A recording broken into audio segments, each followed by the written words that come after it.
Olá, queridos alunos do sétimo ano, tudo bem com vocês? Aqui é a professora Josiane. Então nós vamos para a nossa aula de hoje, a aula de redação. E o tema proposto para vocês é o gênero conto de terror.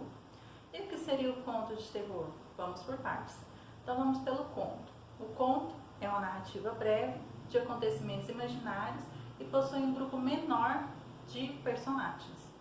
O terror, por sua vez, ele é um sentimento intenso de medo e a pessoa já não consegue, pensar de forma racional.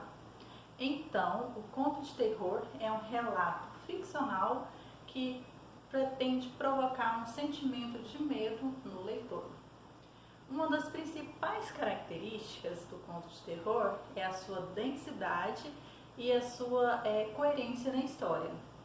E para você, que pretende desenvolver um conto de terror, uma das principais formas de desenvolver o conto de terror é se utilizando de elementos que não possuem explicação, ou seja, elementos que, por exemplo, que atenta contra a vida do personagem principal, Então são ações que não possuem explicação.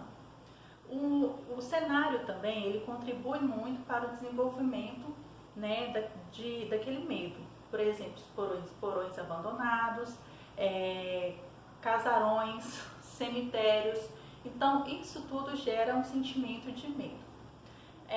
A narrativa ela é em primeira pessoa, ou seja, o narrador participa ativamente dos fatos narrados. Por isso, ele está em primeira pessoa.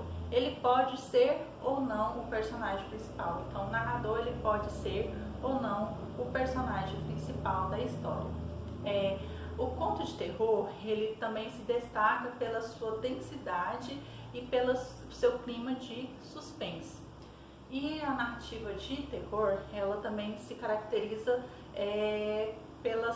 que no final tem um final moralizante. Por exemplo, ele começa de uma forma e ao final ele muda de atitudes. Então, no conto de terror também pode ter um final moralizante.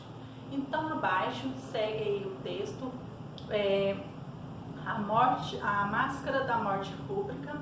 Então, vocês vão ler esse texto e ler com bastante cuidado para que vocês possam produzir a redação de vocês.